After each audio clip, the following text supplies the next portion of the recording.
NCP কেন জামায়াতের দিকে ঝুঁকছে? আসন্ন ত্রয়োদশ নির্বাচনকে কেন্দ্র করে জামায়াতে ইসলামীর সাথে আসন সমঝোতার আলোচনা করছে এনসিপি। এর মধ্যেই দল ও বড় অংশের নেতারা ভুল পথে আছে উল্লেখ করে এনসিপি থেকে পদত্যাগ করেছেন দলটির একজন কেন্দ্রীয় নেতা। জামায়াতের সাথে নির্বাচনী সমঝোতায় গেলে দলটির কেন্দ্রীয় পর্যায়ের আরও কেউ পদত্যাগ করতে পারেন বলে ইঙ্গিত পাওয়া গেছে। ফলে প্রশ্ন উঠছে, সমঝোতার বিষয়ে দলের মধ্যে ঐক্যমত্য না থাকলেও এনসিপি কেন জামায়াতের দিকে ঝুঁকছে?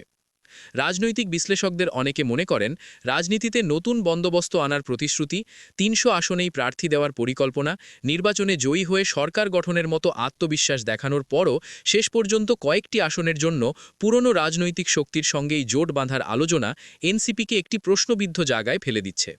যদিও এনসিপি নেতারা বলছেন, সমঝোতার বিষয়ে এখনও পর্যন্ত কিছু চূড়ান্ত হয়নি, কয়েকটি দলের সাথেই তারা আলোচনা চালিয়ে যাচ্ছে। তবে সংস্কার প্রশ্নে জামায়াতের সাথে তাদের অবস্থানগত সামঞ্জস্য থাকার কারণে দলটির সাথে আসন সমঝোতার দিকে ঝুঁকছে এনসিপি। তবে বিএনপির সঙ্গে আলোচনায় আসন সমঝোতা না হওয়াও দলটির জামায়াতের কাছে ঘেঁষার একটা কারণ বলে মনে করছেন অনেকে।